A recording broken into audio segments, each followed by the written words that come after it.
to Be Reading. I'm Jerrica. And I'm Lia, and we're back. It's no longer summer, or it is still summer, but... I mean, it has summer vibes are gone. And work has begun, and my alarm clock told me that at 6:15 in the morning, which I did not like at all. And my inner nap time clock told me that around 10:30 today. I'm like, oh, what time is it? It's time for a nap. Oh, gotta work. Gotta work. What a bummer. Yeah. But here we are back to our reading schedule, and we're super excited about that. We started Strange the Dreamer, which I've been reading to my kids. We'll talk a little bit more about later, but... Yeah. Strange the Dreamer by Laini Taylor. And we should try to do this correctly this time. I feel like we keep forgetting how we're meant to do this. We're meant to judge the book by its cover, and we forget this more often than not, I realize. We go straight into judging the actual book. I've read it, I have so much to say, I forgot about the cover. But we did there's a few different covers for this book, actually. 3 or so. Are they just a change of color, or are they actual different No, like pictures? actual different. Okay. So the one that I think we both have the same version is this one, right? Yeah. The pale blue one with the birds. Yeah. But then there's also a blue one with like a golden moth. Okay. And then it's this half golden, half blue with like, I think it's birds or moths flying off the gold into the blue. Looks like a sun and a moon, kind of. Maybe these are moths too. I think they're actually moths on this one as well, now when I think about it. Yeah, those look like moths, right? Yeah. Mothy. But I guess that makes sense in the prologue. There's moths that try to lift the blue-skinned girl, so moths probably have something to do with this. I'm just going to go ahead and assume. But yeah, there's a few different covers, and there's a few different colors to the covers as well. I think the covers give off a little bit of the same vibe, but more of these ones with the upside down moth makes it look a little more mechanical to me. Like I would think that it has... And it's got an eye in the middle of the moth. Eye. Oh, very cool. So something more mechanical, like somebody is devising a plan around something. Where the other ones look a little bit more light and airy and... I think, honestly, the cover that we have, this pale blue one, is the most boring one. Yeah. I really like this one, the half yellow, half blue. Okay. Because I think it's cool. What do you think the book is about when you look at that, though? I mean, the gold, this is clearly gold, and this is the sky, and there's moths flying. I don't know. It's hard to say, judging this book by its cover, by what it's about. Maybe if we can add the title to, like, Strange the Dreamer... I don't know. Now, I've read the first 3, so it's hard now to kind of disconnect myself from the knowledge that Strange is an actual person. But I thought maybe that, like, the dreamer is strange, you know, kind of like... I don't know. What do you think? I think that if I were to see this cover in a store, I would probably pass it up. I don't think I would be like, oh, but this one looks like something I like. First of all, the pale blue one with the moths on it make it look... to me, like it's somebody who's passed away. It has a little bit of a vibe of another life. I don't know why I get that instinct, but that's what I see when I see that, and then I think sad. Yeah, and then it does look sad. The cover that we have, it does look sad. I would assume that it's a sad book. And then the other ones, the blue one with upside down moth, to me look mechanical. So I would say like it will probably not be my type of book if there's going to be some mechanics at work. But the one that's your favorite will probably be the one I would look at the most, even though it doesn't say much about what the book is about. But I would pick it up based on the title alone. I like anything that says Strange or Dreamer on it. Regardless of what the cover looked like, I would see Strange the Dreamer and I would be, ooh, I wonder what this is about. True. Just based on this title. True. So I would probably pick it up. Would you, judging by its cover, you would pass it up? I would pass up most of them other than that blue and yellow one. I would probably pick it up, honestly. Even though, just based on the name, I would pick it up. Cool. So... And we did pick it up. We did pick it up. Because it's got really high reviews on Goodreads. Which makes me a little bit scared, in a way. Yeah. Because I'm afraid that it won't live up to the hype. What's your sweet spot of reviews in Goodreads? What kind of books do you like to read? Do you read them when they're under 3.5? Do you read them when they're above 4.5? What's the sweet spot? It's around 4, I think, is my sweet spot. But I also always read the description and try to figure out by reading a few of the reviews what it's actually about. Okay. Because sometimes there's authors I just don't like their way of writing, and they get really high reviews in Goodreads, and it's just not good, and I don't like it. So I can't say that it's all... If it's 4-star or higher, I would pick it up. But I will give it a chance if it's 4 stars or higher. I think more that. I would look deeper into if it's 4 stars or higher. If it's less than 4 stars, I'm less inclined to learn more about it. I think that's true for me as well.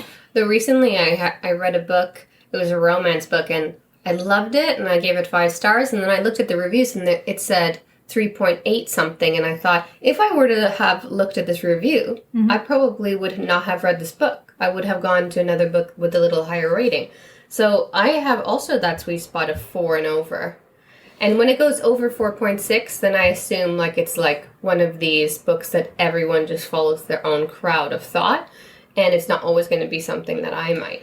This is true, and also if it's like a really well-known author, like the Sarah J. Maas books. Yeah. Those books have like over 4-star reviews before the books are even released. True. Because people will just go and rate it even if they haven't read it. Fans. Because they're fans and they think they're going to like it going in. So there will be no critical thought attached to the review. It will just be like, I like this author, so I will like this book. Kind of thing.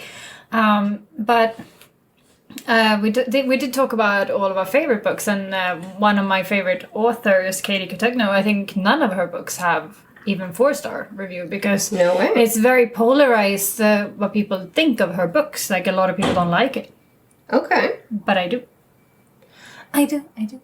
So under 4 is also readable, obviously, and Oh, for sure. the more 5 stars they get, of course, that heightens up the rating. And the hype a little bit, like now, this has a really good review, and there's lots of people that are reviewing it, and a lot of the reviews are like, I love this book, this is the best thing since sliced bread, kind of thing. Like, I could not put it down. And this makes me excited to read it, because I hope I'm going to feel that way, but I also get a little bit like, what if I don't like it? Yeah, but then it's something you have an opinion on. Then you've read it, sure. and you get to decide on it. And I think, also talking about this book, Strange the Dreamer, when you're going to buy it, and we suggest you guys buy it and read along with us, obviously, shop around, because we ourselves have found that this book was not in the apps that we normally read books in, Scribed or Storytel. And it was in iBooks, but there were multiple different versions in iBooks with different prices. And some different of them, covers. And different covers. And different languages, so do check your language. That's true. Because Don't you get the wanna buy German one if the you're not German. one if you don't want to read in German. If you don't know German, don't get the German one. Right. But the German one was 49 crowns. We're talking in Swedish crowns now. But then there was a cheaper one in English, and also a more expensive one in English, and an even more expensive one in English with a different cover. So look around and find the one you choose and read along with us. We are going to summarize our first 3 chapters of reading Strange the Dreamer, and then we are going to guess what we think the plot is going to be about. Yes. So this book starts with a prologue where someone falls from the sky and gets impaled. Yeah. And their ghost leaves their body and sits on their chest. And there's moths that fly down and try to move the body. This is basically what happened. This person is blue-skinned, and the town they fall into is Weep. Right. And then after the prologue... Can I just say right now that I started to read this book to my children at night. This is summertime, and they're going to bed way too late. They're 2 years old and 4 years old currently. And it was like 11 o'clock at night, and I wanted to start to get into this book. So I laid down with them. Okay, it's going to be reading time. I'm just going to read her book, so you guys don't even pay attention and you just go to sleep. And the first chapter is like somebody getting impaled. So I had to get really creative and change all the words out loud. And instead of saying blood and death and all of these super gory words, I just made up a lot of the story. I read the words, but I would skip over so much. And then they start to talk about the war. And I'm like, wow, I don't think I'm going to be able to read this to the kids. I thought this was going to be something like a little bit more PG than the rest of our books. But the beginning was not. But No, in chapter 2 and 3, it got a little So better. avoid reading this, you 2-year-old or 4-year-old, at least the prologue. Nighttime. You can start right in at chapter 1, but just skip the prologue. Yes. So in chapter 1, we meet Laszlo Strange, and he is named after a monk's uncle who didn't have a tongue. Yeah. Because the monks that named him didn't think he would survive, so the name wouldn't matter. Right. And he was also a very quiet child. He never cried. He was grey and they thought he would die, and he didn't cry. He survived, and his last name Strange is the name given to all orphans in the country of Zosma. So I like that. I like the idea that you have a name for all the orphans. We had that in Gideon the Ninth, and we had it's been others where there's like Jon Snow. Game of Thrones is the same, where all of the Snow is the last name of all the orphans in the north, and it was the other name in the different kingdoms in the 7 kingdoms. So I really enjoy that idea. I think it's cool. I mean, it's a little bit of branding, though, knowing that, hey, this is an orphan, look, he's a strange. Yeah. But I like the idea. And they live in this town of Zosma, in the kingdom of Zosma. And when I was trying to summarize this, I couldn't remember if it was on the other side of a desert or on the other side of a mountain. There's a city, a town anyways, that no one's allowed to enter. And for about 200 years, no one has left the town either. Before then, it used to be things coming out of the town, but nothing going in, from what I understood. And there was lots of trade happening, or fantastical things that you could purchase from this town. And 15 years ago, when Laszlo was 5, he had all of these stories about this town from this old monk who was really, really mean, but he told stories, so Laszlo liked him. And he's playing this game where he's a knight, and all of a sudden the name of the town just disappears from his mind. Like, he cannot remember it anymore, and it's being replaced by Weep. And this happened in not just Laszlo's mind, but everyone's mind, and also all the written texts about this town. It just changed. The name just disappeared, and is now just Weep instead. Yeah. And Laszlo is absolutely fascinated by Weep, and he has spent his life researching it, and he has compiled all of his research into books. So he has his complete work that he's working on for all the things he finds about Weep. And he works in the library. He's now 20 years old. And we find out in this that all people have 2 hearts. One for blood and one for spirit. And you can actually use spirit, and being spiritless is like the worst thing that you can be, kind of thing. And one day, the godson of the queen and the most well-known scholar and alchemist, Thaon Nero, comes to the library and requests the complete works of Laszlo Strange. And Laszlo's like, I don't want to keep them. And Thaon is the golden boy. He is the godson of the queen. He is beautiful. He's smart. He's rich. He's brought up wealthy. He has everything. He's a fantastic scholar. He's got an amazing mind. And he managed the feat of turning other metal into gold at the age of 16. Right. Which had never been done before. So that's what happens in the first 3 chapters. And, what do you think's gonna happen? I'm like, the rest of the all book? right, I think I had to go deep here because we don't get given much in these first 3. It's lots of world building, but as far as where the story might go, we don't have a lot. No, that's true. But I think that Thaon and Laszlo will go on an adventure to Weep. I think this is what's going to happen. And they will find out what actually happened and what makes Weep so special. And they will probably also break whatever curse is on Weep, which means nothing leaves. Because this is in the prologue. When this blue person falls, there's a scream and the ghost sits on their chest and the ghost cannot leave. So it seems that before no one could enter this town of Weep, but now it seems no one can leave either. And in this, it's they talk a little bit about dreams and how the worst kind of thing that can happen to you is your dream being given to someone else. Kind of thing. And I think this might be like you dream something and your dream comes true. Like someone else gets your dream to come true for them, kind of thing. This, I think, because they mentioned it would probably be a part of it. But I think there's going to be an adventure. I think they're going to go to Weep, and I think they're going to help Weep one way or another. Probably by, I don't know, dreaming maybe. Cool. I'm grasping here. Yeah. Help but me out. That's great. Do you know what? I don't know if it's just me reading all these girly romance books over the summertime, but when they met each other with Diane and I thought it was romance. There was sparks, there right? Were sparks. They were. I knew it. Sparks. I felt it too. I was like, this is gonna be romantic. It is. Yeah, I believe so. So I think that there's some sparks. I predict love. I think that they're going to go on a journey, just like you had thought. Also, since they're in the library, I thought that there was going to be some magic that comes out of that. But then, of course, he just is reading receipts of things that are magic in Weep. So either they create magic together because Diane can create magic and find a way to Weep and or find a way to break the spell in order to get to Weep. And then magic comes back into their world, I think, earlier than that being the entire purpose of the book. Fair enough. So that once magic is happening in the world, then the world continues to build. Is there a second book? Because it feels like... Okay, I was going to say, it feels like this is something that we're building up towards... There's a book too. It's a duology, so we'll see. And then I also predict Diana is going to become the predecessor of the Queen. So... Yeah, probably. And the two of them fall in love and become king and live happily ever after with a lot of magic. The end. No love triangle? There's no love triangle in You this don't want one. to throw Maybe with the dragon.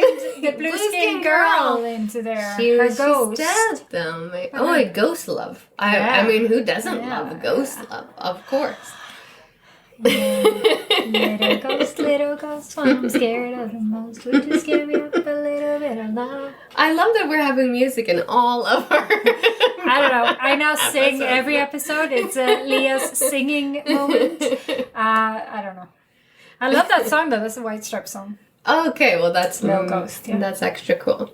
I would like that. We did music quiz this summer, so that was fun too. You did? Were you good at it?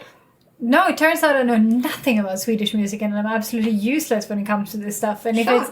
Yeah, I have a very narrow window of knowing only music from maybe the 90s in Sweden. Only 90s So music. if there's anything that's after the 90s or before the 90s, I don't know it. And I barely know anything from the 90s either. So yeah, I was not very helpful for the music quiz. But I liked it. It was fun. We heard some crazy trance music in our rickshaw in Copenhagen this summer. Vacation, right? Vacation and trance music. Those are the two things that go together. Yeah. Well, Music Hour is, Music Moment is done. We finished our 3 chapters. We've done our predictions. Is there anything else we usually do? You know, we are back after vacation, so we need to make sure it's like when vacation brain, is everything computing. You know, like when you get to the office and you can't remember your passcode to get in, like every single freaking year. And you're like, where's my phone? Oh, I forgot money because I have to buy lunch. Oh, the password to get into your computer? That one is also great. Yeah. Yeah. Well, Vacation Brain has let us in actual organization today, I should say.